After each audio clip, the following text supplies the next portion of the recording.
በስመ አብ ወወልድ ወመንፈስ ቅዱስ አሐዱ አምላክ አሜን።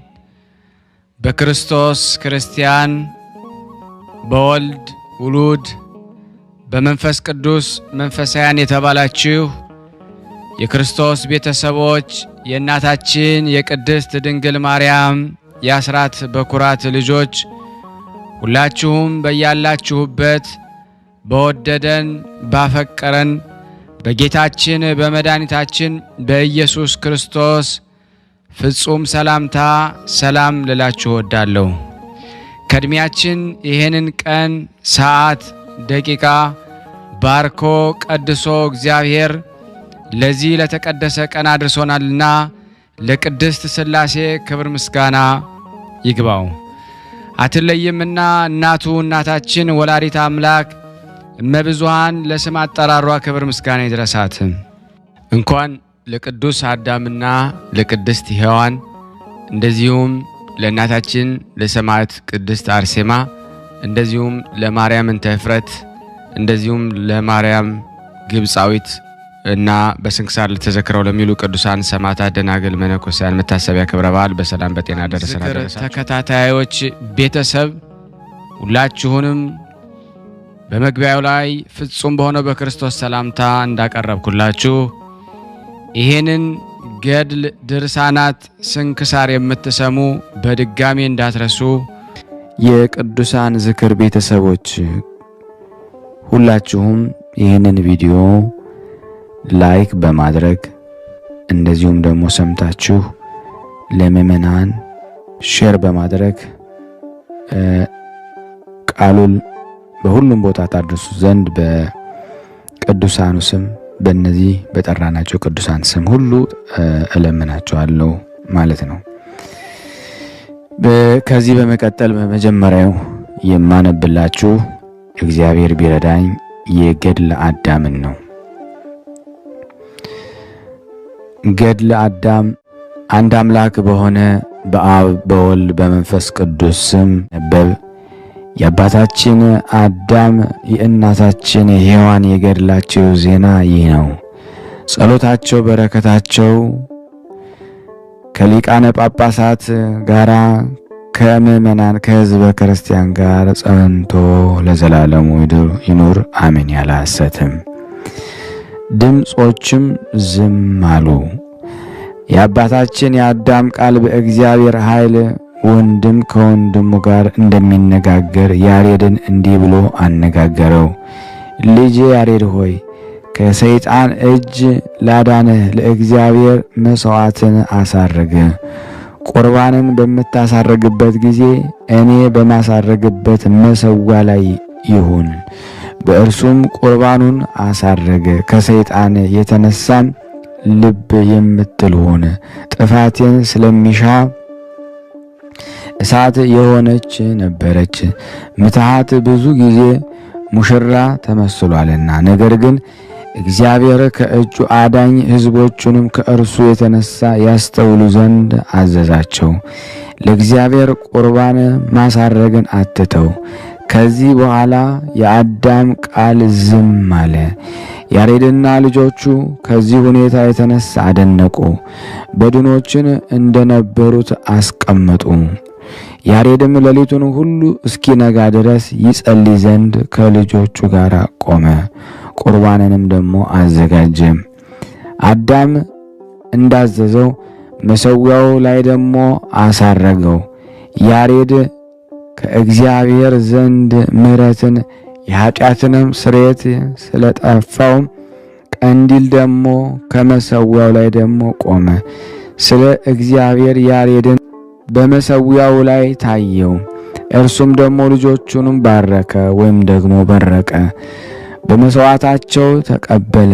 በመሠዊያው ላይ ደግሞ ካለች መለኮታዊ እሳት ይወስድ ዘንድ አዘዘው። ከእርሷም ከአባታችን ከአዳም ሥጋ ፊት ያበራ የነበረ መብራትን ያበራ ዘንድ ዳግመኛም እግዚአብሔር ለአባታችን ለአዳም የገባለትን ቃል ኪዳን ገለጠለት። 5500 ዘመን ወደ መሬትም ደግሞ የሚመጣትን ምስጢርን ደግሞ ገለጠለት። እግዚአብሔር ያሬድን አለው፣ ከመሰዊያው የወሰድካት ይህች እሳት ወይም ስጋዎች ወይም በድኖች ፊት የምታበራ ብርሃን ትሁን። ከእርሱ የአዳም ስጋ እስኪወጣ ድረስ ከቤት አትውጣ። ያሬድ ሆይ በቀንዲሉ የምታበራዋን እሳትን ጠብቅ። ከቤት ትወጣ ዘንድ አትመለስ። ብታይህ ጊዜ ምትሃትን ደሞ ያይደለ በጎ ማየትን ደሞ እስክትቀበል ድረስ እኔ እግዚአብሔር ጠብን ክፉ ስራንም ደሞ አልወድምና ምግባራቸውም ደሞ እንዳይማሩ ዳግመኛም ከቃየል ልጆች ጋር እንዳይቀላቀሉ ሕዝቦችን እዘዛቸው በማለት እግዚአብሔር ያሬድን ደሞ አዘዘው። እርሱም ደሞ ልጆቹም ቀረቡ። እሳትን ወስዶ ወደ ቤቱ ወርዶ በአዳም ስጋ ፊት ደሞ መብራትን አበራ። ሕዝቡንም አዘዛቸው። ይህች መልእክት በያሬድ ዕድሜ በ400 በቀረች እሳት የሆነች ነበረ። ዳግመኛም ድርሰቱ እንዳይረዝም ቃሉን እናሳጥረው እንጂ ከእነሱ የማናስባቸው መንክራት ወይም ደግሞ ድንቆች ብዙዎች ናቸው። ነገር ግን ይህች ከብዙዎች እጅግ ድንቅ ናት። ያሬድም 8 ዓመት ያህል ልጆቹን ሲያስተምር ቆየ። ልጆቹም ያዘዛቸውን ትእዛዝ ይተላለፉ ጀመሩ። ያለ ፈቃዱም ብዙ ስራዎችን ይሰሩ ነበር። ከደብር ቅዱስም ከአንዱ በኋላ አንዱ ተከታትለው ይወርዱ ጀመረ። ከቃየል ልጆች እርኩሳን ማህበራት ጋራም ደሞ ተቀላቀሉ። በዚህ ስራም የያሬድ ልጆች ከደብረ ቅዱስ ይወርዱ ነበረ። እኛስ በፈቃዳችን እንገለጣላችኋለን። ይህ ቃየል ወደዚች ጥቁር ጭቃማ ምድር በወረደ ጊዜ ዘሮቹ በዙ። እነሱ አንዱም ቃየልን ደሞ የገደለ የእውሩ የላሜህ ልጅ ስሙም ግኑን ነው። ግኑንም ከታናሽነቱ ጀምሮ በውስጡ ሰይጣን ያደረበት ነበረ። በነጋሪት፣ በአውታር፣ በጸናጽል፣ በዝማሬ፣ በመሰንቆር፣ በከበሮ ብዙ ተግባራትን ያደርግ ነበረ። ይመታባቸውም ነበረ። በሚመታባቸው ጊዜ በውስጣቸው ሰይጣን ያድርባቸውም ነበረ። በመካከላቸው የሚያምሩ የሚጣፍጡ ልብን የሚስቡ ቃላትን ይሰሙ ነበረ። ይመቱባቸው ዘንድም ማህበራትን ሁሉ ይሰበስብ ነበረ።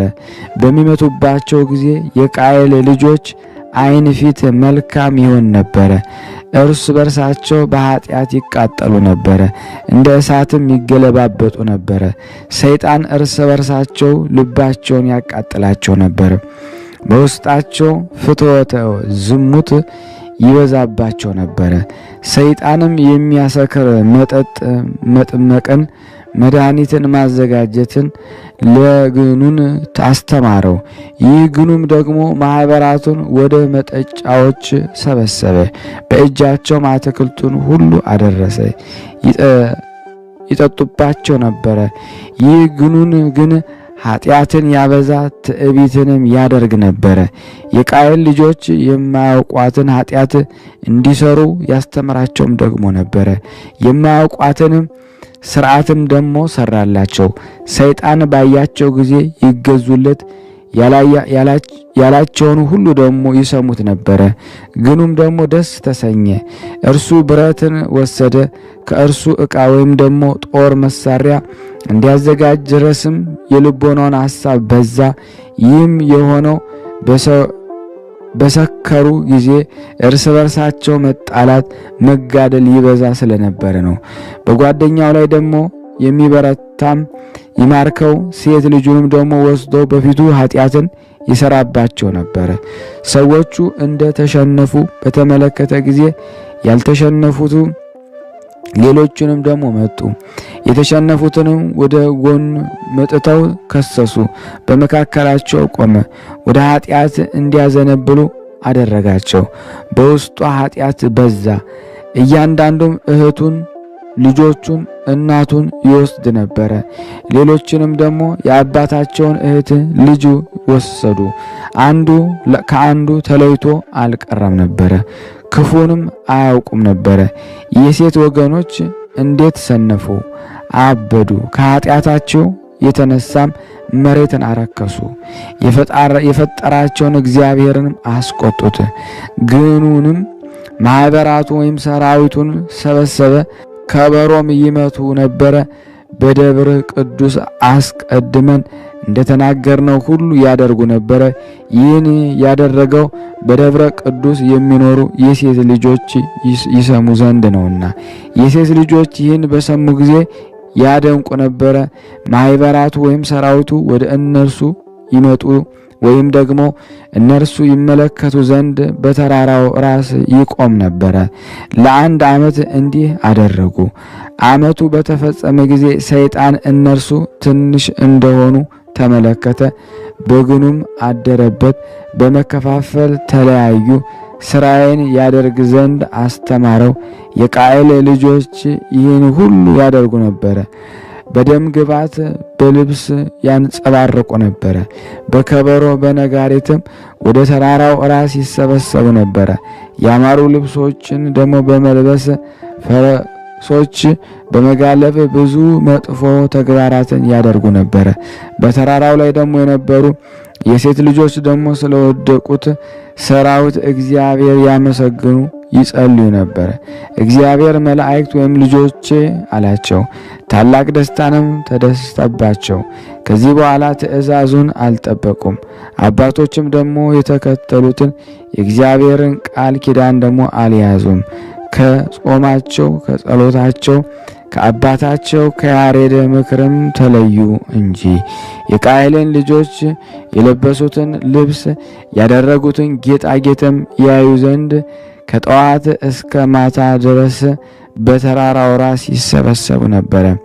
የቃየል ልጆች ከታች ሆነው የሴትን ልጆች ያያቸው ዘንድ ወደ ላይ ይመለከቱ ነበረ። ማኅበራቱ ወይም ሰራዊቱ ከተራራው ላይ ቆመው ወደ እነሱ ይወርዱ ዘንድ ይጠሯቸው ነበረ። የሴት ልጆች ከተራራው ላይ ሆነው እኛ መንገዱን አናውቅም፣ የላሜህ ልጅ ግን እርሱ መንገዱን አያውቁም፣ ስማ እንዴት እንደሚያስወርዳቸው አሰበ። ሰይጣናትም ማታ ተገለጡለት፣ እንዲህም አሉት፣ እነርሱ የቆሙበትን ይህ ተራራ መንገድ የሌለው ነውና ከእርሱ ይወርዱ ዘንድ በነጋታው ሲመጡ ከተራራው ጫፍ በስተ ምዕራብ በኩል ኑ፣ በዚያ የውሃ ምንጭ መንገድ ታገኛላችሁ። ይህችም በሁለት ተራሮች መካከል ወደ ውሃው ታች ታወርዳለች በላቸው አለው። በነጋም ጊዜም ግኑም እንደ ልማዱ ነጋሪትና ከበሮ መታ። የሴት ልጆችም ደግሞ ሰሙ፣ እንደ ልማዳቸውም ደግሞ መጡ። ግኑም ደግሞ ከምዕራብ በኩል ወደ ታች ደግሞ ኑ፣ የምትወርዱበትን መንገድ ታገኛላችሁ አላቸው። የሴት ልጆችም ከእርሱ ይህን በሰሙ ጊዜም ደግሞ የሰሙትን ሁሉ ለያሬድ ነገሩት ዘንድ ወደ ቤት ተመለሱ። ያሬድም ይህን በሰማ ጊዜ አዘነ፣ እነርሱም እንደሚተላለፉ አወቀ። ከዚህ በኋላ ከሴት ልጆች 100 ሰዎች ተሰበሰቡ። እርስ በርሳቸው ወደ ቃየል ልጆች ኑ እንውረድ፣ የሚያደርጉትን ስራቸውን እንመልከት፣ እነርሱም ጋራም ደግሞ እንደሰት ተባባሉ። ዳግመኛም ያሬድ ይህን ነገር ከ100 ሰዎች በሰማ ጊዜ ሰውነቱን ተናወጸ፣ ልቡም አዘነ። በታላቅ ንዴትም ተነስቶ በመካከላቸው ደግሞ ቆመ። ከተቀደሰ ንጹሕ ከሆነ አባታችሁ በውስጥ እንኖር ዘንድ ካዘዙን ከዚህ ተራራ አንዱ ስንኳን እንዳይወርድ ሲል ደግሞ በጻድቁ በአቤል ደም ደግሞ አማላቸው። ያሬድም እነሱ እንዳልተቀበሉት በተመለከተ ጊዜ የተቀደሰችውን ደግሞ ንጹሐን ርኅሩኆች የምትሆን ልጆቼ ሆይ ከዚህ ደብር ቅዱስ በወረዳችሁ ጊዜ እግዚአብሔር ዳግመኛም ትወጡ ዘንድ አይፈቅድላችሁም አላቸው። ዳግመኛም እኔ በአባታችሁ አዳም ሞት በጻድቁ በአቤል ደምም ደግሞ እምልላችኋለሁ። ልጆች ሴት ሄኖስ፣ ቃየንና መላልኤል ሆይ እኔ የምነግራችሁን ትሰሙ ዘንድ ከዚህ ከደብረ ቅዱስም እንዳትወርዱ አመልሃችኋለሁ።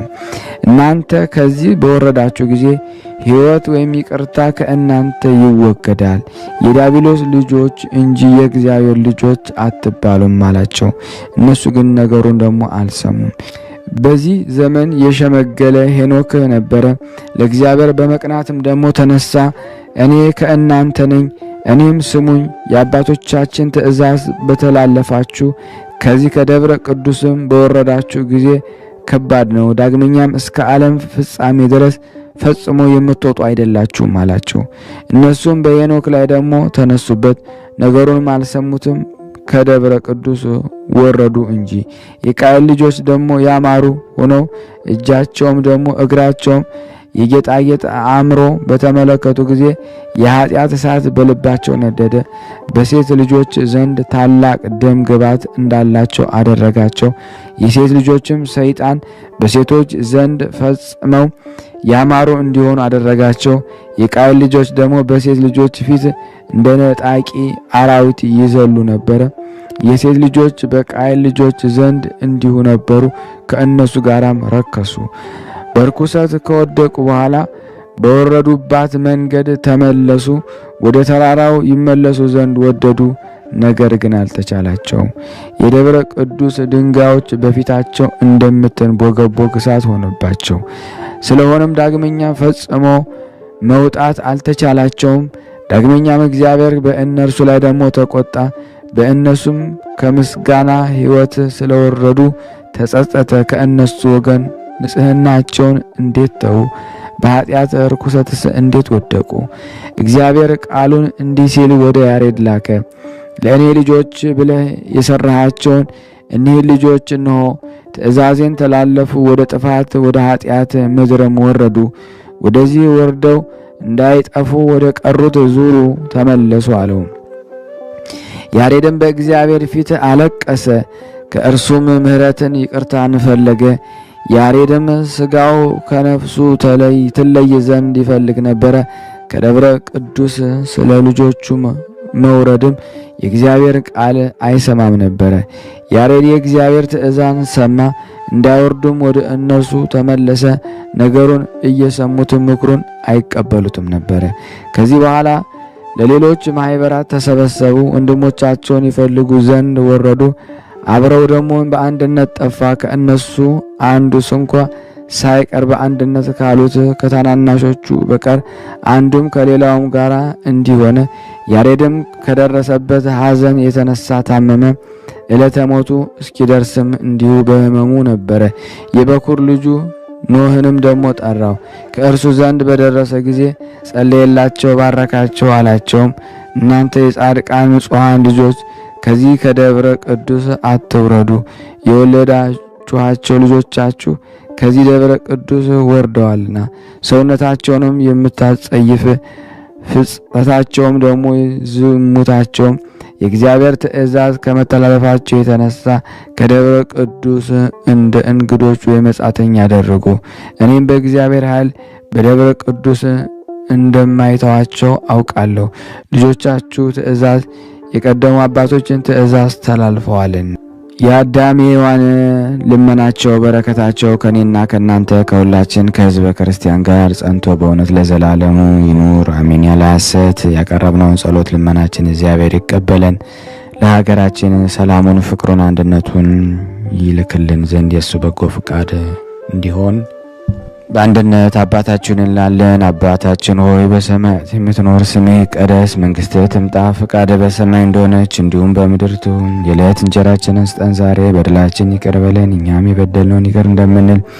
አቤቱ ወደ ፈተና አታግባን፣ ከክፉ ሁሉ አድነን እንጂ መንግስት ያንተ ናትና ኃይል፣ ክብር፣ ምስጋና ለዘላለሙ አሜን። እመቤታችን ቅድስት ድንግል ማርያም ሆይ በመልአኩ በቅዱስ ገብርኤል ሰላምታ ሰላም እንልሻለን። በሐሳብሽ ድንግል ነሽ፣ በሥጋሽም ድንግል ነሽ። አሸናፊ እግዚአብሔር ናት ሆይ ሰላምታ ላንቺ ይገባሻል። ከሴቶች ሁሉ ተለይተሽ አንቺ የተባረክሽ ነሽ፣ የማኅፀንሽ ፍሬ የተባረከ ነው። ጸጋን የተሞላሽ ቅድስት ሆይ ደስ ይበልሽ፣ ልዑል እግዚአብሔር ከአንቺ ጋር ነውና ተወደደው ልጅሽ ከጌታችን ከመድኃኒታችን ከኢየሱስ ክርስቶስ ዘንድ ይቅርታንና ምሕረትን ለምኝልን ኃጢአታችን ያሰረን ዘንድ ለዘላለሙ አሜን። ምስጋና ይሁን አንድ አምላክ ለሚሆን ለአብ ለወልድ ለመንፈስ ቅዱስ ዛሬም ዘወትርም ለዘላለሙ አሜን። የተወደዳችሁና የተከበራችሁ የቅዱሳን ዝክር ቤተሰብ የሆናችሁ ይህንን ቪዲዮ ሼር፣ ላይክ፣ ኮመንት በማድረግ ለምእመን ታደርሱልን ዘንድ በቅዱሳኑ ስም እንለምናችኋለን። ከዚህ በመቀጠል ደግሞ የእናታችን የቅድስት ማርያም እንተ እፍረት ገድል አነባለሁ። ለእኔ እግዚአብሔር የማንበብን ስልጣን ይስጠኝ። በአብና በወልድ በመንፈስ ቅዱስ ማምነን እግዚአብሔርን አጋዥ በማድረግ የተመረጠች ሰማዕትና ንዕድ ክብርት የምትሆን የማርያም እንተ እፍረትን ገድልን ምስክርነት መናገር እንጀምራለን። የኢየሱስ ክርስቶስ ወዳጅ ሽቱ ስለቀባችው ጌታ በአመሰገናት ገንዘብ ከቢታንያ የመጣች እናታችን ቅድስት ማርያም እንተ እፍረት በረከቷ በሁላችን ላይ ይደር፣ አሜን። ከዚህ በኋላ ከዕለታት አንድ ቀን ንዕድ ክብርት የምትሆን ማርያም እንተ እፍረት እንደ ልማዷ ነጭ ሐር ልብስ አጊጣ ፊቷን በመስታወት አይታ ሽቱ ተቀባች። ጉንጮቿ ቀያዮች፣ ዓይኖቿ የተዋቡ ሆነው ደምግባቷ በጣም አማራት። እንደዚህ እየተመለከተች 1 ሰዓት ያህል ዘገየች። ከዚህ በኋላ መልካም ሐሳብ በእሷ ላይ አድሮ እንደዚህ አለች፣ ይህን ሁሉ ታስወግድ ዘንድ መልኬንም ትለውጥ ዘንድ ሞት ትመጣ የለምን? ይህ መልካም ሽታ ወደ ትልነት ወደ ግማት ይለወጣል። ይህስ ብርታት፣ ጽንዓት፣ ፍጻሜው ጉስቁልና ድካም አይደለምን? ሊቀርቡኝ ደግሞ የሚወዱትስ የሚቀርልኝ ደግሞ አይደለምና። እንደዚህ ከሆነስ ዘለዓለም ከጥፋትና ከኩነኔ ከማብዛት በቀር እንዲህ ምን አገኛለሁ? የዚህን ዓለም ገንዘብ ብገዛ ብነዳ ባረባ ከሥጋ ጉስቁልና ደግሞ ከድካምና ከዓይኖች እንባን ከማፍሰስ የሚያድነኝ ይኖራልን? ወይስ ከዚህ ሁሉ ነገር ባዳነኝም ጊዜ ከሞት የሚያድነኝ ገንዘብ ይህ ነገር ይቻላልን? ነፍሴ ሆይ ፈረድበት ዘንድ ሰው እንደሚናገርበት ቃል ሁሉ እልሃለሁ። ያለ ዓለሙን ሁሉ ለሚገዛ ጌታ እንዲህ ምን ትመልሻለሽ? ነፍሴ ሆይ ከእውነተኛ ፈራጅ ዘንድ በአንቺ ላይ ትእዛዝ በመጣ ጊዜ እንዴት ትሆኛለሽ? የጨለማ ዳርቻ ወደሚሆን ልቅሶ ደግሞ ጥርስ ማፏጨት ወደ አለበት እሳቱ ወደማይጠፋበት ትሉ ወደማያንቀላፋበት ውርጭ ወደማይሞቅበት ይወስዱሽ ዘንድ አላቸውና። ነፍሴ ሆይ በዚህ ቀን የሚረዳሽ ማን ነው? ስለ አንቺ የሚያማልድሽስ ማን ነው? ንስሐ በሌለበት ነፍስ የተናቀች በምትሆንበት ጩኸትና ልቅሶ ደግሞ ባለበት ቦታ ነፍሴ ሆይ ከዚህ ከኃላፊው ዓለም ሐዘን የሚረባሽ የሚጠቅምሽ የለሽም። ይልቁንም ኃጢአት ስለ መስራት ወዳጆቼ ዓይኖቼ ሆይ የሞት ጥላ በጋረዳችሁ ጊዜ የሚረባችሁን አለን? ብዙ የዋጥሁብህ አፌ ሆይ ይህ መብልና መጠጥ የሚረባህ አለን? መራራ ሞት ጽዋን ሳትወድ የግድ በጠጣህ ጊዜ አንደበቴ ሆይ የዓለምን ሁሉ ገዢ ትመልስለት ዘንድ የማትችልበት ሞት ዝም ባደግህ ጊዜ እንዴት ትሆናለህ? በእንሶስላና በቀለበት አጊጣችሁ የምትኖሩ እጆቼ ሆይ የምትፈሩት ሞት በመጣባችሁ ጊዜ እንዴት ትሆናላችሁ?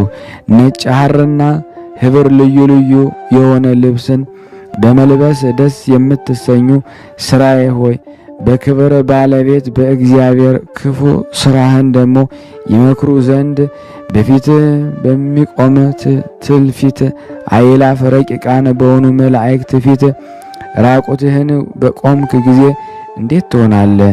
ነፍሴ ሆይ የዚህ ዓለም መብል የሚረባሽ የሚጠቅምሽ አለን?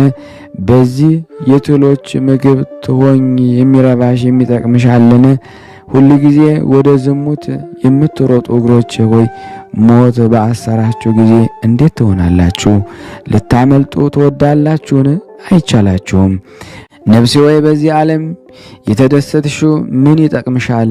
ንዑድ ክብርት ማርያም እንተ እፍረት ደረቷን እየመታች እንደዚህ አሰበች።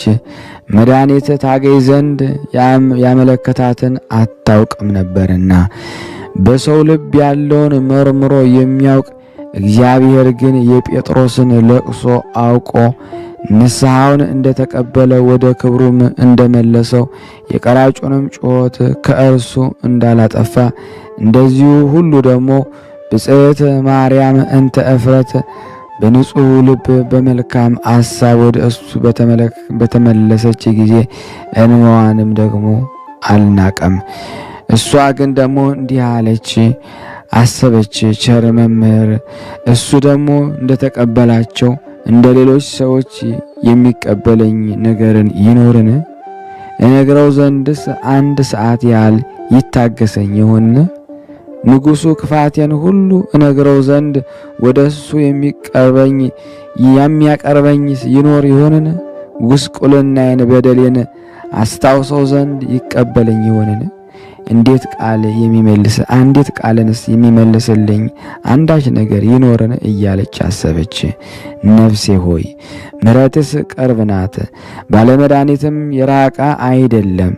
አንቺ ወደ እሱ ትሄጂ ዘንድ የምትመኪበት መድኃኒትሽ ተስፋ የምታደርጊበትስ አለን። ከዚህ በኋላ በማመን ጸጥታ እንዲህ ብላ አሰበች፣ ኃጢአት ወደዚህ ዓለም የመጣ ስለነሱ በመካከላቸው እንደ ሰው ደግሞ የተመላለሰ ይህ አይደለምን? የኃጢአትን መመለሱን ነው እንጂ ሞቱን አልሻም ያለስ እሱ አይደለምን? 100 በግ ያለውን ከእነሱ አንዲቱን ቢጠፋ 99ኙን በበረሃ ትቶ የጠፋውን እስኪያገኝ ድረስ ሊፈልጋት የሚሄድ አይደለምን? ባገኛት ጊዜ ደስ ብሎት ጫንቃው ደግሞ ይሸከማታል። ካልጠፉት ከ99 ይልቅ ፈጽሞ ደስ ይሰኝባታል። እናንተ ደካሞች ሸክማችሁ የከበዳችሁ ሁሉ ወደ እኔ ኑ እኔም አሳርፋችኋለሁ የሚለው እሱ ነው። እንደዚህ ከሆነ ለምን እሰንፋለሁ? ለምንስ ንስሐ አልሻም? እነሆ ከዛሬ ጀምሮ ወደ እሱ ሄጄ ራሴን በፊቱ እክዳለሁ። ካልተወኝ እርሱ ይቅር ባይ መሐሪ፣ ይቅርታውን ቸርነቱ የበዛ እንደሆነ ነው አውቃለሁ። መድኃኒታችን ኢየሱስ ክርስቶስ ባይቀበለኝ እበሳጭ ዘንድ ፈጽሞ አይገባኝም አለች። የእናታችን የቅድስት ማርያምን ተእፍረት በረከት በእኔና በእናንተ በሁላችን በሕዝበ ክርስቲያን ጋር ጸንቶ ለዘላለሙ ይኑር አሜን። ያለ ሐሰት የቀረብነውን ጸሎት ልመናችን እግዚአብሔር ይቀበለን። ለሀገራችንም ሰላሙን፣ ፍቅሩን፣ አንድነቱን ይሰጠን ዘንድ አባታችን ሆይ እንበል። አባታችን ሆይ በሰማያት የምትኖር ስምህ ይቀደስ፣ መንግሥትህ ትምጣ፣ ፈቃድህ በሰማይ እንደሆነች እንዲሁም በምድር ትሁን። የዕለት እንጀራችንን ስጠን ዛሬ፣ በደላችንን ይቅር በለን እኛም የበደልነውን ይቅር እንደምንል፣ አቤቱ ወደ ፈተና አታግባን ከክፉ ሁሉ አድነን እንጂ መንግሥት ያንተ ናትና፣ ኃይል፣ ክብር፣ ምስጋና ለዘላለሙ አሜን። እመቤታችን ቅድስት ድንግል ማርያም ሆይ በመልአኩ በቅዱስ ገብርኤል ሰላምታ ሰላም እንልሻለን። በሐሳብሽ ድንግል ነሽ፣ በሥጋሽም ድንግል ነሽ። አሸናፊ እግዚአብሔር እናት ሆይ ሰላምታ ላንቺ ይገባሻል። ከሴቶች ሁሉ ተለይተሽ አንቺ የተባረክሽ ነሽ፣ የማኅፀንሽ ፍሬ የተባረከ ነው። ጸጋን የተሞላሽ ቅድስት ሆይ ደስ ይበልሽ፣ ልዑል እግዚአብሔር ከአንቺ ጋር ነውና ከተወደደው ልጅሽ ከጌታችን ከመድኃኒታችን ከኢየሱስ ክርስቶስ ዘንድ ይቅርታና ምሕረትን ለምኝልን ኃጢአታችን ያሰርልን ዘንድ ለዘላለሙ አሜን። ምስጋና ይሁን አንድ አምላክ ለሚሆን ለአብ ለወልድ ለመንፈስ ቅዱስ ዛሬም ዘወትርም ለዘላለሙ አሜን። የተወደዳችሁና የተከበራችሁ የቅዱሳን ዝክር ቤተሰብ የሆናችሁ ይህንን ቪዲዮ ሼር፣ ላይክ፣ ኮሜንት በማድረግ ለምእመን ታደርሱልን ዘንድ በቅዱሳኑ ስም እንለምናቸዋለን። ከዚህ በመቀጠል ደግሞ የእናታችን የቅድስት አርሴማን ገድል አነባለሁ። አንድ አምላክ በሚሆን በአብ በወልድ በመንፈስ ቅዱስ ስም ስለ ጌታችን ኢየሱስ ክርስቶስ ሰማዕት የሆነች የብጽዕት የብሩክት የክብርት ቅድስት አርሴማ ገድል ነው።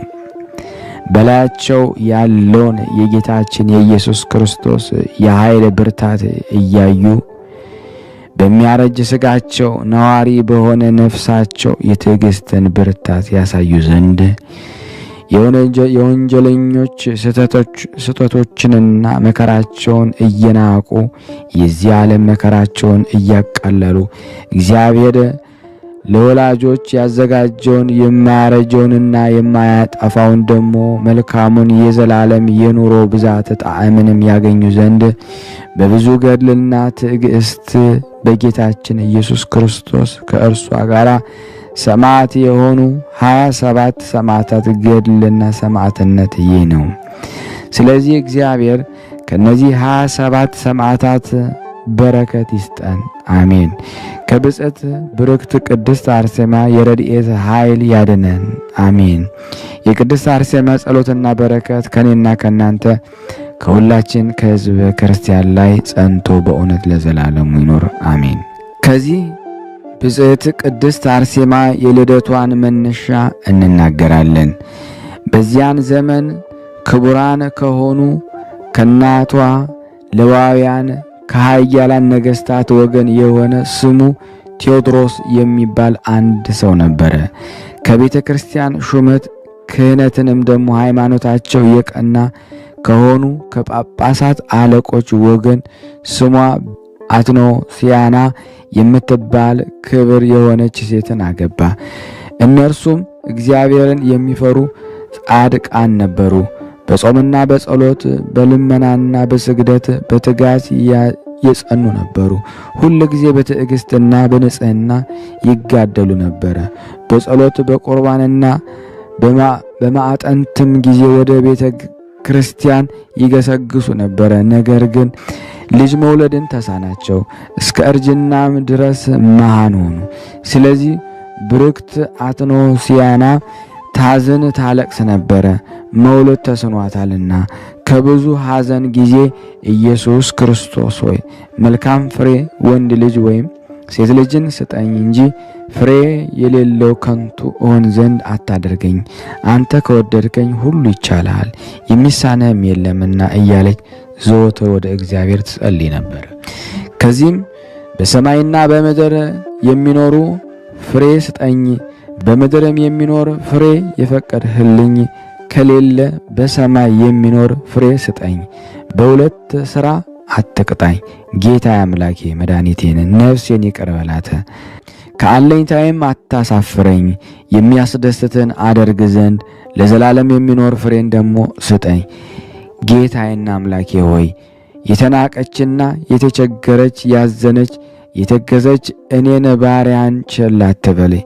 በጥበብህ ኃይል ሰማይንና ምድርን ባህርንና በውስጧ ያለውን ሁሉ የፈጠርክ እግዚአብሔር አምላኬ ሆይ አትጸየፈኝ። በመልካም አገልግሎት በመመስገኛ አዳራሽ የሚያገለግሉ የቅዱሳን አባቶች የሚቃጠል መስዋዕታቸውን የቁርባናቸውን የዕጣናቸውን መዓዛ የተቀበልክ ሆይ በማኅፀኗ የተሸከመችኝን የእናቴን እንባ ያን ጊዜ አስብ። ለእናቴ የባሕር ልጅ ነኝና በብዙ ለቅሶና ሐዘን በትጋት በትሕትና ለችግረኞች ጦም አዳሪዎች በመመጽወት እንደዚህ ስትጸልይ እግዚአብሔር የልቧን ብርታት በአየ ጊዜ ስለ እሷ ይጸልይ ዘንድ ስሙ ልድዮስ የሚባለውን የቂሳርያ ሊቀ ጳጳሳት ወንድሟን አዘዘው። እርሱም ስለ እርሷ ጸለየ፣ በመልካም ጠባያ እጅግ ይወዳታልና። ስለዚህም እግዚአብሔር የጳጳሳቱን አለቃ ጸሎትና ብሩክት አትኖሲያን ለቅሶን ደሞ ሰማ። መልኳ ያማረ የምታስፈራ ያችን ልጅም ደሞ ሰጣት። ይቺውም ቅድስት አርሴማ ናት። እስከ 3 ዓመትም ድረስ አሳደገቻት። ከዚህ በኋላ አምላክን በወለደች በእመቤታችን ማርያም ስም ለተሰራች ቤተ ክርስቲያን ታገለግል ዘንድ ሰጠቻት።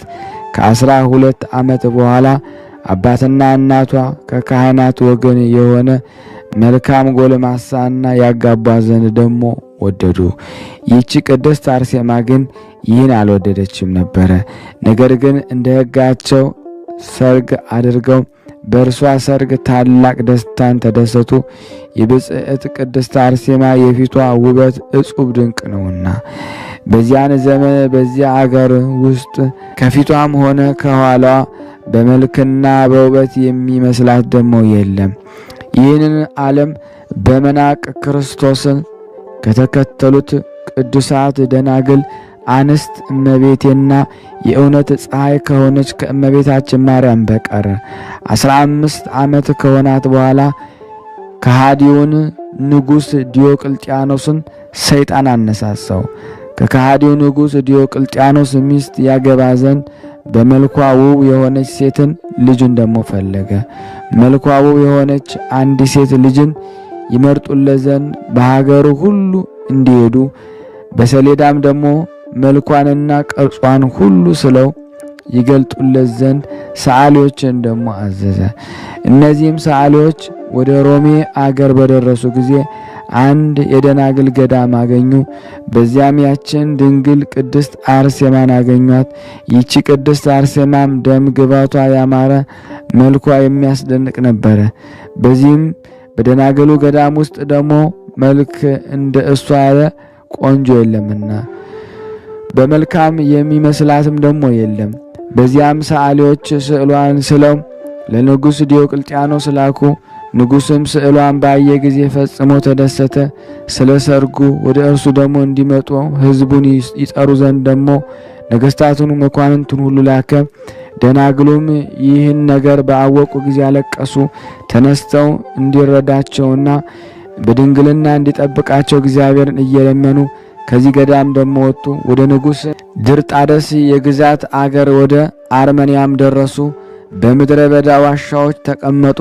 ቁጥራቸው 75 ወንዶች ሴቶች ከደናግል ውስጥ 39 ነበሩ። በትልቅ ችግርም ተቀመጡ። ምግባቸው የሚያገኙ አልነበሩም።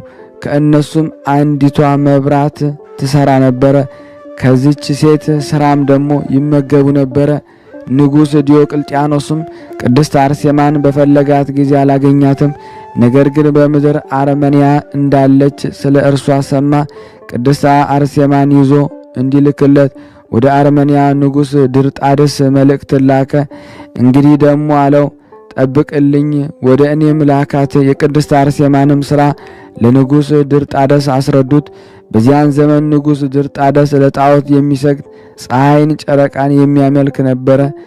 ዳግመኛም የብልሃተኛ እጅ ሥራ የሆኑትን እንጨትንና ድንጋይን ደግሞ ያመልክ ነበረ። በቤቱም ደግሞ አስቀምጦ አማልክት ብሎ ደግሞ ይጠራቸውም ነበረ። እንደ ፈጣሪ እግዚአብሔር ያከብራቸውም ነበረ። ስለዚህም ነገር ደግሞ ከእርሱ ጋር ለጣዖት ደግሞ እንዲሰግዱ በማስገደድ የአገሩን ሰዎች ያውካቸው ነበረ። በልቡ ሰይጣን ገብቷልና በውስጡ መንፈስ ቅዱስ ስለሌለ እግዚአብሔርን ትቷልና።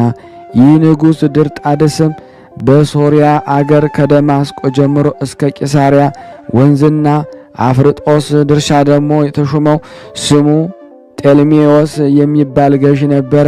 እርሱም ደግሞ ነጣቂ ተኩላ ነበረ። የአለቃውን ትእዛዝ ለመፈጸም ከክርስቲያን ወገኖች ያገኘውን ሁሉ ለጣዖት እንዲሰግድ ያስገድዳቸውም ደግሞ ነበረ።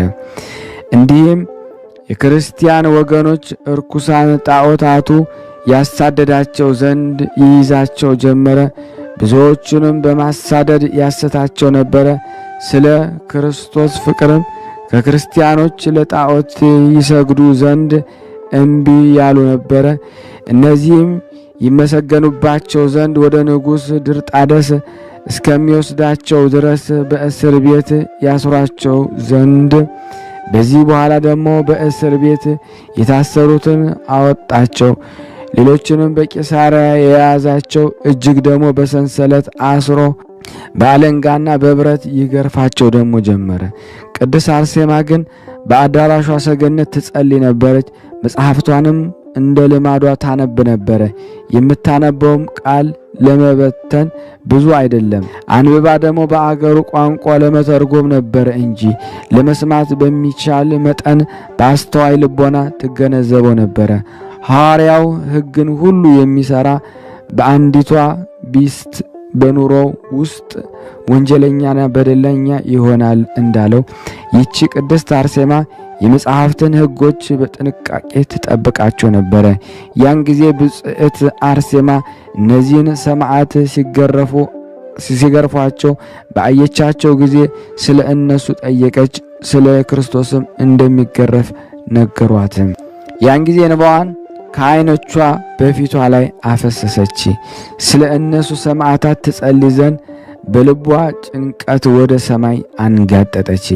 ከዚህ በኋላ ከእግዚአብሔር ዘንድ ተገልጦላት የብርሃን አክሊል የያዙ ብሩሃን መላእክት አየች። ለነዚህ ሰማዕታት ይሰጧቸው ይሸልሟቸው ዘንድ። ያን ጊዜ ብጽዕት ቅድስት አርሴማ በታላቅ ቃል እየጮኸች ስለ ቅዱስ ስምህ ሰማዕት እሆን ዘንድ ጌታዬና አምላኬ ሆይ እርዳኝ እያለች ከቤቷ አዳራሽ ሰገነት ወረደች።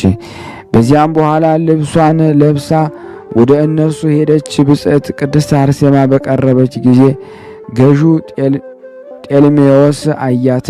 በአያት ጊዜ ደነገጠ፣ ልቡም ታወከ። ወደ ቤትም ትሄድ ዘንድ አዘዘ። ዳግመኛም የሚገርፋቸውን ይተዋቸው ዘንድ አዘዘ። እመቤቴ ቅድስት አርሴማ ሆይ ምን ሆንሽ? የመልክሽስ ውበት ይህን ያህል ሲሆን ከዚህ ምን አመጣሽ? ብጽዕት ቅድስት አርሴማ ሆይ አንቺ በሁሉ የተሸለምሽ ሲሆን ከቤትሽ ሰገነት ያወጣሽ ሥራ ምንድን ነው? ለመከራስ ደግሞ ወደ እኛ ትመጭ ዘንድ ያስጨነቀሽ ምንድን ነው? አንቺ የያዝኋቸውን ስለ እኔ ተዋቸው ብቲ እኔም ከገረፋታቸው ስለ አንቺ እተዋቸዋለሁ፣ የምትወጃቸውን ሌሎችንም አላት። ያን ጊዜ ብጽዕት ቅድስት አርሴማም ቀኝና ግራዋን፣ ደረቷን፣ ሰውነቷን ሁሉ በትምህርተ መስቀል ፊቷን አማተበች። ገዥውም ሰድበው ጀመረ እንዲህ እያለች አንተ ዝንጉና ወንጀለኛ፣ እነዚህ የጨከኑ የክርስቶስ ሰማዕት ስለ እኔ በምን ትላቸዋለህ? እነሱስ ለክርስቶስ ስም ሰማዕት የሆኑ ዘንድ የተዘጋጁ ናቸው። ብሩህ የሆነ የመንግሥተ ሰማያትን አክሊል ተዘጋጅቶላቸዋል። እኔም በጌታዬና በአምላኬ እስከምመሰገን ድረስ የእነዚህን ቅዱሳን ሰማዕታት መከራቸው እሸከም ዘንድ እወዳለሁ። በእግዚአብሔር አምላኬ ዘንድ የእነርሱን የክብር አክሊል አገኝ ዘንድ። ነገር ግን በሥጋዬና የእነሱን መከራ እቀበል ዘንድ የእነዚህ ቅዱሳን በረከት ነጠብጣብና የአምላኬ ምሕረቱ ጸጋ ይድረሰኝ። ሞቴም ሕይወቴም ከእነሱ ጋር ትሁን አለች። እኛንም እንደ እነርሱ ጌታችን አምላካችን በሰማይ ባለው የመንግሥት ክብር ያዘጋጀን አሜን። የብጽዕት ቅድስት አርሴማ ረድኤት ኃይል ከኔና ከናንተ ከሁላችን ከሕዝበ ክርስቲያን ላይ ጸንቶ በእውነት ይኑር ለዘላለሙ አሜን። ለሀገራችን ሰላሙን፣ ፍቅሩን፣ አንድነቱን ይላክልን። ማህበራችን እግዚአብሔር ይጠብቅልን። ከቅዱሳኑ በረከት ያሳትፈን ዘንድ በአንድነት አባታችን ሆይ እንበል። አባታችን ሆይ በሰማያት የምትኖር ስምህ ይቀደስ፣ መንግሥትህ ትምጣ፣ ፈቃድህ በሰማይ እንደሆነች እንዲሁም በምድር ትሁን። የዕለት እንጀራችንን ስጠን ዛሬ፣ በደላችን ይቅር በለን እኛም የበደልነውን ይቅር እንደምንል፣ አቤቱ ወደ ፈተና አታግባን ከክፉ ሁሉ አድነን እንጂ መንግሥት ያንተ ናትና ኃይል፣ ክብር፣ ምስጋና ለዘላለሙ አሜን። እመቤታችን ቅድስት ድንግል ማርያም ሆይ በመልአኩ በቅዱስ ገብርኤል ሰላምታ ሰላም እንልሻለን። በሐሳብሽ ድንግል ነሽ፣ በሥጋሽም ድንግል ነሽ። የአሸናፊ እግዚአብሔር እናት ሆይ ሰላምታ ላንቺ ይገባሻል። ከሴቶች ሁሉ ተለይተሽ አንቺ የተባረክሽ ነሽ፣ የማኅፀንሽ ፍሬ የተባረከ ነው። ጸጋን የተሞላሽ ቅድስት ሆይ ደስ ይበልሽ፣ ልዑል እግዚአብሔር ከአንቺ ጋር ነውና ከተወደደው ልጅሽ ከጌታችን ከመድኃኒታችን ከኢየሱስ ክርስቶስ ይቅርታና ምሕረትን ለምኝልን ኃጢአታችን ያሰልን ዘንድ ለዘላለሙ አሜን። ምስጋና ይሁን አንድ አምላክ ለሚሆን ለአብ ለወልድ ለመንፈስ ቅዱስ ዛሬም ዘወትርም ለዘላለሙ አሜን። የተወደዳችሁና የተከበራችሁ የቅዱሳን ዝክር ቤተሰብ የሆናችሁ ይህንን ቪዲዮ ሼር፣ ላይክ፣ ኮሜንት በማድረግ ለምእመን ታደርሱልን ዘንድ በቅዱሳኑ ስም እንለምናችኋለን። ከዚህ በመቀጠል ደግሞ የእናታችን የቅድስት ማርያም ግብፃዊትን ገድል አነባለሁ። እግዚአብሔር ለእኔ የማንበብን ስልጣን ይስጠኝ። በስመ አብ ወወልድ ወመንፈስ ቅዱስ አሐዱ አምላክ። የእናታችን የቅድስት ማርያም ግብፃዊት ገድል በሥላሴ ስም አነባለሁ። በፍልስጤም ገዳማት በአንዳቸው ውስጥ ከሕፃንነቱ ጀምሮ በገዳሙ ሕይወቱን ምግባር ተኮትኩቶ ያደገ በአነጋገሩና በሕይወቱ የተቀደሰ ካህን ነበረ። አንድ አረጋዊ ነበረ። የዚህም አረጋዊ ስም ዞሲማስ ይባላል። መንፈሳዊ ሕይወቱ የታወቀ የነበረ ከመሆኑም የተነሳ በቅርቡ ከሚገኙት ገዳማትና ሩቅ ካሉት ገዳማት ሳይቀር ብዙዎች ወደ እነርሱ ደግሞ ይመጡ ነበረ። ሁል ጊዜ ቅዱሳት መጻሕፍትን ማንበብና ማጥናትን አያስታጉልም ነበረ። በረከቱ ይደርብን። ቅዱስ ዞሲማስ ስለ ገዳማዊ ሕይወት አጀማመሩ ሲናገር ገና በሕፃንነቱ የእናቱን ጡት እንደተወ 53 ዓመት እስኪሆነው ድረስ በብሕትውና ሕይወት ወደ ኖረበት ገዳም ደግሞ ተወስዶ እንደተሰጠ ይናገራል። ከዚህ በኋላ በሁሉም ነገር ፍጹም እንደሆነና ከማንም ሌላ ሰው ምንም አይነትም እርዳታ ሆነ ምክር ወይም ሊጠቅመው ደግሞ የሚችል ነገር እንደማያስፈልገው ወይም ሊያገኝ እንደማይችል ሆኖ ይታሰበው በክፉ ሐሳብ መሰቃየት ጀመረ። በህሊናው የትዕቢት ሐሳብ እየተመላለሰ በራሱ እንዲህ ይል ነበረ፣ በዚህ ምድር ላይ እኔ ያላደረኩበት የብሕትውና ሕይወት ሊያሰኘኝ የሚችል መነኩሴ አገኝ ይሆንን? በበረሃውስ ከእኔ የበለጠ የብሕትውናን ሕይወት ያለው ሰው ይገኝ ይሆንን? እያለ እንዲህ እያሰበ ሳለ በድንገት የእግዚአብሔር መልአክ ተገለጠለት፣ እንዲህም አለው፣ ዞሲማስ ሆይ በሰው አቅም ሊደረግ እስከሚችለው ድረስ በጽናት ተጋድለሃል። በብሕትውና ሕይወት በቁርጠኝነት ተጉዘሃል። ሆኖም ግን በፍጹምነት የደረሰ ሰው የለም። ከደረስክባት በላይ የሆነና ካለፍካቸው ትግሎች የሚበልጡና ገና ያልደረስክባቸው የማይታወቁ ተጋድሎች ከፊት ይጠብቁሃል። ወደ ድህነት የሚወስዱ ብዙ ተጋድሎን መንገድ እንዳሉ ትረዳ ዘንድ እንደ ታላቁ አባት አብርሃም የትውልድ አገርን ትተህ በዮርዳኖስ ወንዝ ወዳለው ገዳም ደግሞ ሂድ። ቅዱስ ዞሲማስም ከእግዚአብሔር መልአክ እንደተናገረው አደረገ። ከሕፃንነቱ ጀምሮ የኖረበት ገዳም ትቶ ወደ ዮርዳኖስ ሄደ። በመጨረሻም በእግዚአብሔር ወደ ላከው ገዳም ደግሞ ደረሰ። የገዳሙ በር አንኳኩቶ ለበር ጠባቂው መነኩሴ ማንነቱን ነገረ። በር ጠባቂው ለአበምኔቱ ነገረ። አበምኔቱ ወዳለበት እንዲገባ ደግሞ ሲፈቅድለት የተለመደውን ገዳማዊ ተምዕኖ ወይም ጸሎት አደረገ። መነኩሴ መሆኑን ሲያይ የገዳሙ አበምኔት ወንድሜ ሆይ ከየት መጣህ አለው። እርሱም ደግሞ ዞሲማስ ከየት እንደመጣሁ መናገር ያስፈልግም፣ ነገር ግን አባቴ ሆይ እኔ የመጣሁት መንፈሳዊ ብቁኤቴን ደግሞ ፈልጌ ነው። ለሰዎች የእግዚአብሔርን መንገድ በማሳየትና ነፍሳችን ወደ እግዚአብሔር በማቅረብ ያላችሁን ታላቅ መንፈሳዊ ጥበብ ሰምቻለሁና ስለዚህ ወደ እናንተ መጣሁ በማለት መለሰ። የገዳሙ አበምኔት እንዲህ አለው፣ ወንድሜ ሆይ የነፍስህን ቁስል ሊፈውስ የሚችል እግዚአብሔር ብቻ ነው። አንተንም እኛንም መንገዱን ያስተምረናል ይመራናል ዘንድ ፍቃድ ይሁንልን። ሆኖም ድሆች የሆንን አረጋውያን እኛ ለመጎብኘት ያነሳሳ የክርስቶስ ፍቅር ነውና የመጣኸው ለዚህ ከሆነ ከእኛ ጋር ቆይ። ሕይወቱን ስለ እኛ ድህነትን አሳልፎ የሰጠው መልካሙ እረኛችን ሁላችንን የመንፈስ ቅዱስ ጸጋ ያሳድርብናል። ከዚህ በኋላ ዞሲማስ ከአበምኔቱ ፊት ደግሞ ወድቆ ጸሎቱን ቡራኬን ተቀብሎ በገዳሙ መኖር ጀመረ። በዚህም በምግባራቸው በተዘክሮት እግዚአብሔር የበለጸጉ በመንፈስ የሚቃጠሉና ሁሉን ነገር ስለ ክርስቶስና ለክርስቶስ ብቻ የሚሰሩ አረጋውያን ተመለከተ። ሳያቋርጡ ይዘምራሉ፣ ሌሊቱን በጸሎት ያሳልፋሉ። ሁል ጊዜ ስራ ከእጃቸው ጸሎት ከአንደበታቸው አይቋረጥም ነበረ። ከከንቱ ንግግር በመካከላቸው ጨርሶ አይሰማም ነበረ። የዚህ ዓለም ሀብት ንብረት መከማቸት ወይም ደግሞ መገዛትና መሸጥ፣ ስለዚህም ዓለም ሕይወት ደግሞ ማሰብና መጨነቅ በእነሱ ዘንድ ደግሞ ፈጽሞ አልነበረም።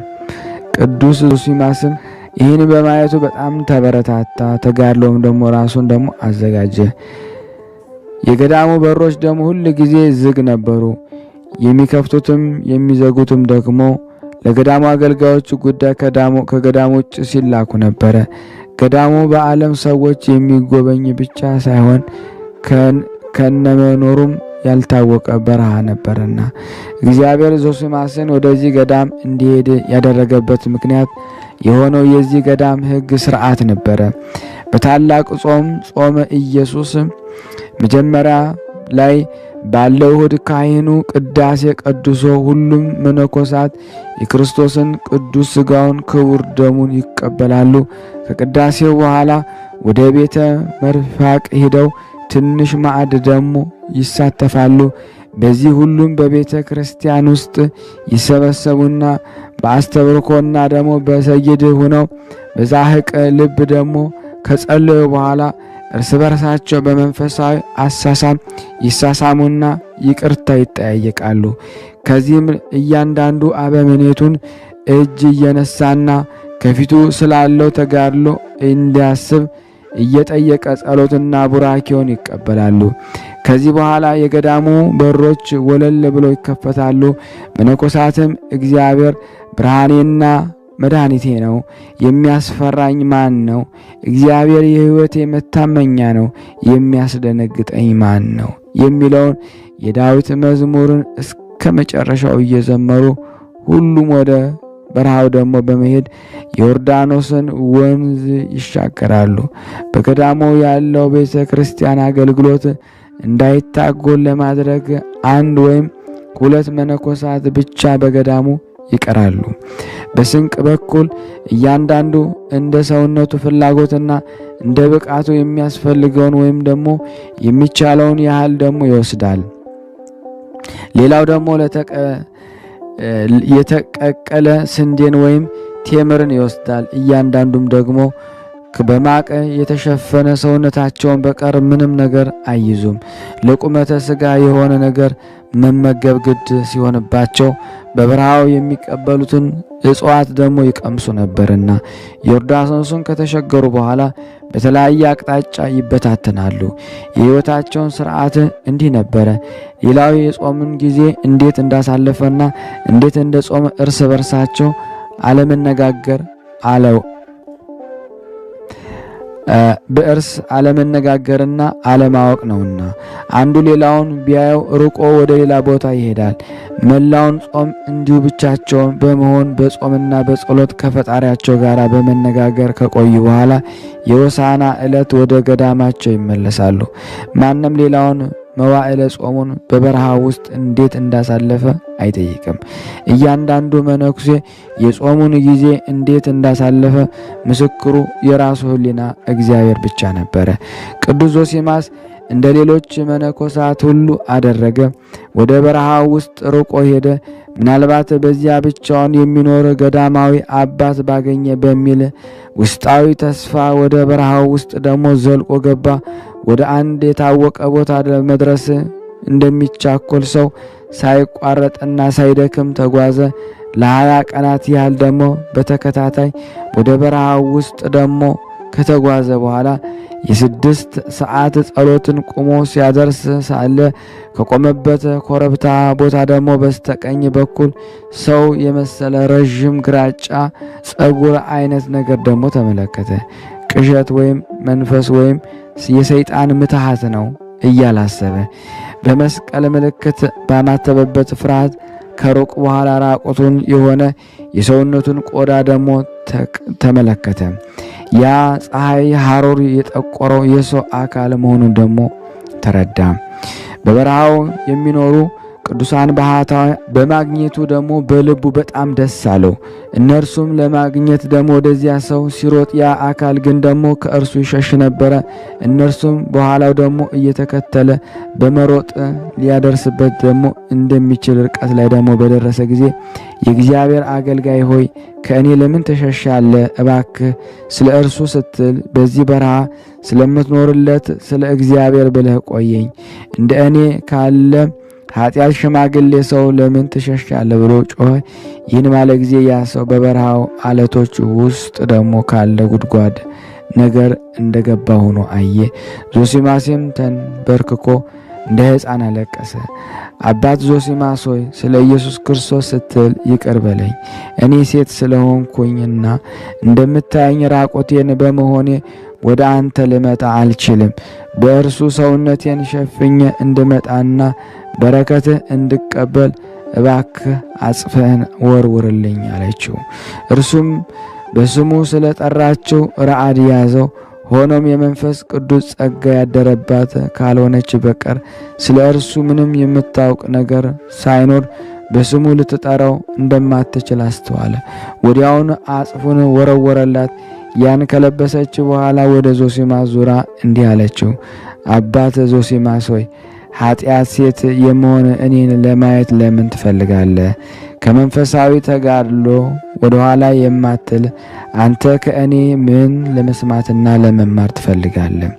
ዞሲማስም መሬት ላይ ወድቆ ተባርከው ዘንድ ለመናት። እርሷም እንዲህ በፊቱ ወደቀች። አንዱ የሌላውን ቡራኬ በመጠየቅ ሁለቱም መሬት ላይ ወደቁ። እርሱም እርሷን ባርኪኝ ይላታል፣ እርሷም እርሱን ባርከኝ ትለዋለች። ሁለቱም የሚስማሙ ባርከኝ፣ የሚሰማው ባርከኝ ባርከኝ የሚል አንድ አይነት ቃል ብቻ ነበረ።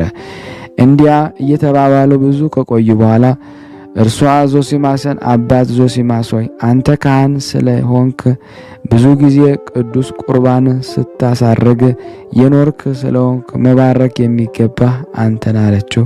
ይህ ግን ዞሲማስን ወደ በለጠ ፍርሃት መደነቅ ወሰደው፣ ካህን መሆኑን በማወቋ። እርሱ ግን በእንባው ሆኖ እንዲህ አላት፣ መንፈስ ቅዱስ የመላብሽና የከበርሽ ቅድስት እናት ሆይ አንቺ ከእግዚአብሔር ጋር እንደምትኖሪና ለዓለም የሞትሽ እንደሆንሽ ከሕይወትሽ ግልጽ ሆኖ ይታያል። ከዚህ በፊት ሳታይኝና ሳታውቂኝ በስሜ ጠርተሽኛልና ካህን መሆኔን አውቀሻልና እግዚአብሔር የሚያስደንቅ ጸጋ ሰጥቶሻል። ጸጋ የሚያደረውና በረከት የሚሰጠው በማንም ትእዛዝ ወይም በሰው ቃል ሳይሆን በመንፈስ ቅዱስ ፍቃድ ነው። ስለዚህ ስለ እግዚአብሔር ብለሽ ቡራኬሽን ስጭኝ፣ ጸሎትሽን እፈልጋለሁና እያለም ደግሞ ለመናት። በተናገረ ጊዜ የአረጋውያን ፈቃድ ለመፈጸም ስትል ለሰዎች ሕይወትን ለነፍሳቸው ድነትን የሚያስብና የሚጠነቀቅ እግዚአብሔር የተመሰገነ ይሁን አለች። እርሱም አሜን አለ። የቅድስት ማርያም ግብፃዊት በረከት በእኔና በእናንተ በሁላችን ላይ ጸንቶ ለዘላለሙ ይኑር አሜን። ያለ ሐሰት እግዚአብሔር ሀገራችንን ማህበራችን ይጠብቅልን ዘንድ ጸሎት ልመናችን ይቀበልን ዘንድ በአንድነት አባታችን ሆይ እንበል። አባታችን ሆይ በሰማያት የምትኖር ስምህ ይቀደስ፣ መንግስትህ ትምጣ፣ ፍቃድህ በሰማይ እንደሆነች እንዲሁም በምድር ትሁን። የዕለት እንጀራችንን ስጠን ዛሬ፣ በደላችን ይቅር በለን እኛም የበደልነውን ይቅር እንደምንል፣ አቤቱ ወደ ፈተና አታግባን ከክፉ ሁሉ አድነን እንጂ መንግስት ያንተ ናትና ኃይል፣ ክብር፣ ምስጋና ለዘላለሙ አሜን። እመቤታችን ቅድስት ድንግል ማርያም ሆይ በመልአኩ በቅዱስ ገብርኤል ሰላምታ ሰላም እንልሻለን። በሐሳብሽ ድንግል ነሽ፣ በስጋሽም ድንግል ነሽ። የአሸናፊ እግዚአብሔር እናት ሆይ ሰላምታ ላንቺ ይገባሻል። ከሴቶች ሁሉ ተለይተሽ አንቺ የተባረክሽ ነሽ፣ ማኅፀንሽ ፍሬ የተባረከ ነው። ጸጋን የተሞላሽ ቅድስት ሆይ ደስ ይበልሽ፣ ሁሉ እግዚአብሔር ከአንቺ ጋር ነውና ከተወደደው ልጅሽ ከጌታችን መድኃኒታችን ኢየሱስ ክርስቶስ ዘንድ ይቅርታና ምሕረትን ለምኝልን ኃጢአታችን ያሰርን ዘንድ ለዘላለሙ አሜን። ምስጋና ይሁን አንድ አምላክ ለሚሆን ለአብ ለወልድ ለመንፈስ ቅዱስ ዛሬም ዘወትርም ለዘላለሙ አሜን። የተወደዳችሁና የተከበራችሁ የቅዱሳን ዝክር ቤተሰብ የሆናችሁ ይህንን ቪዲዮ ሼር፣ ላይክ፣ ኮሜንት በማድረግ ለምእመን ታደርሱልን ዘንድ በቅዱሳኑ ስም እንለምናችኋለን። ከዚህ በመቀጠል ደግሞ ስንክሳር ዘወርሃ ነሐሴ 6 ቀን የሚነበበውን በሥላሴ ስም አነባለሁ። አንድ አምላክ በሆነ በአብ በወልድ በመንፈስ ቅዱስ ስም ነሐሴ 6 በዚህ ቀን የቂሳሪያና የቀጰዶቅያ አገር የከበረ ኢየሉጣ ምስክርነት ሆና ሞተች። ይህችም ቅድስት ከወላጆቿ ብዙ ገንዘብ ወረሰች። ከታጋዮቹም አንዱ በግፍ በላዩዋ ተነስቶ ጥሪቷን ሁሉ ወንዶች ሴቶችን ባሮችንም ለዳኛ መማለጃ በመስጠት ነጠቃት። ይህም አመፀኛ እንደምትከሰውና ሐሰቱንም እንደምትገልጥበት ባወቀ ጊዜ ወደ ቂሳሪያው አገረ ገዢ ሄዶ ክርስቲያን እንደሆነች ወነጀላት። በልቧም እንዲህ አለች፣ የዚህ ዓለም ገንዘብ ኃላፊ ጠፊ አይደለምን? እነሆ እርሱን ነጠቁኝ። የሰማይ ድልብን ገንዘብ ካደረግኩ ማንም ከእኔ ነጥቆ ሊወስድብኝ አይችልም። ያን ጊዜም ወደ መኮንኑ ቀረበች፣ በፊቱም ቁማ እንዲህ አለች፣ እኔ ክርስቲያናዊት ነኝ። ሰማይና ምድርን በውስጣቸውም ያለውን ሁሉ በፈጠረው በሕያው እግዚአብሔር ልጅ በጌታዬ በኢየሱስ ክርስቶስ አምናለሁ። መኮንኑም ሰምቶ ተቆጣ፣ ወደ እሳትም ውስጥ እንዲወረውረው አዘዘ። ነፍሱንም በእግዚአብሔር እጅ ሰጠች። ነገር ግን እሳቱ አልነካትም፣ ምንም አላቃጠላትም። ከውሃ ውስጥ እንደሚወጣም በእሳት ውስጥ አወጧት።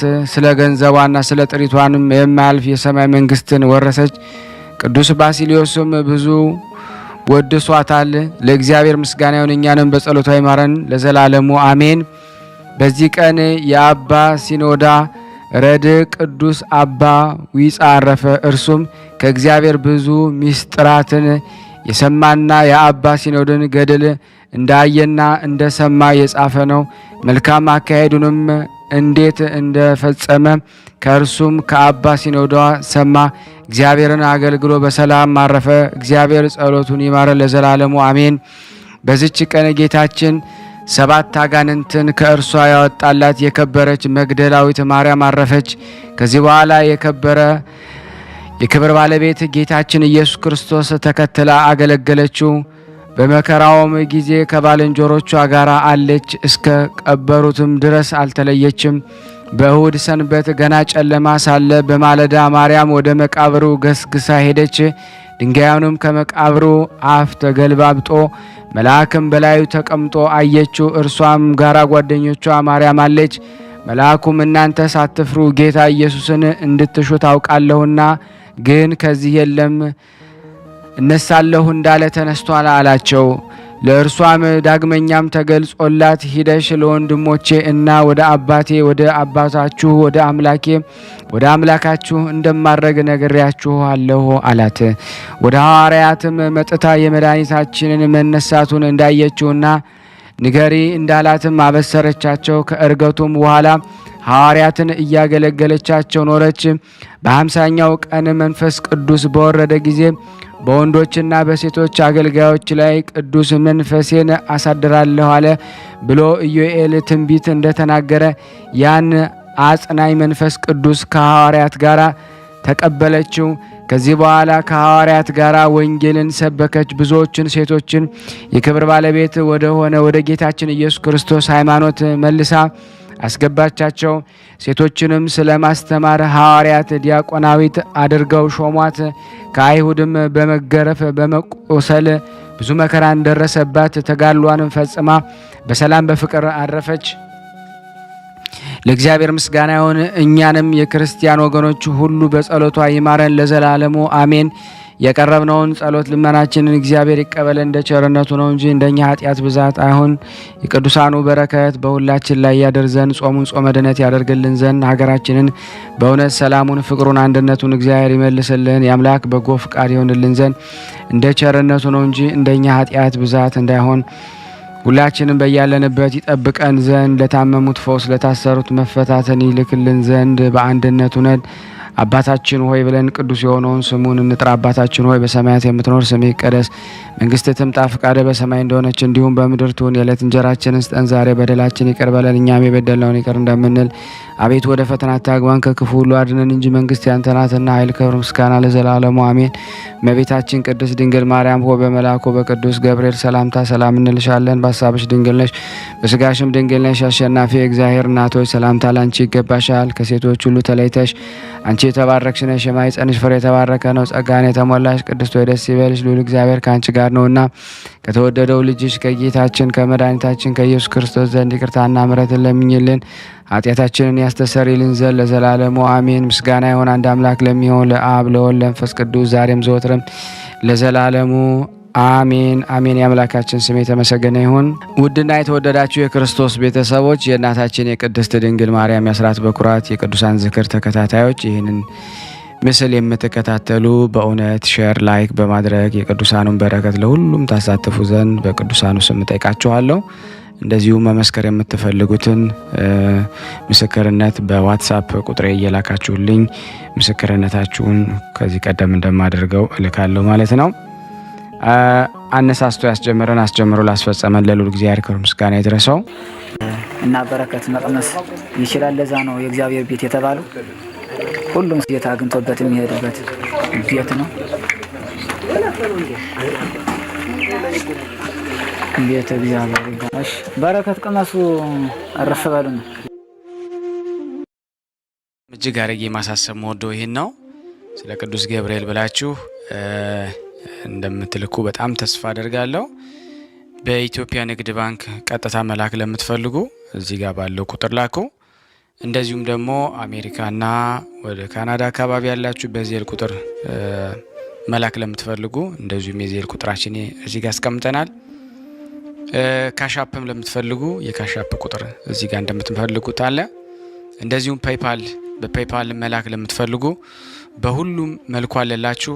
እንግዲህ የምትችሉትን ያክል እየላካችሁ የላካችሁትን የብር መጠን በዋትስአፕ ቁጥሬ 0041 779 77 46 32 ደረሰኞቻችሁን እየላካችሁ እንግዲህ እናመሰግናችኋለን ማለት ነው። ክብር ያደለልን። በጣም እናመሰግናለን።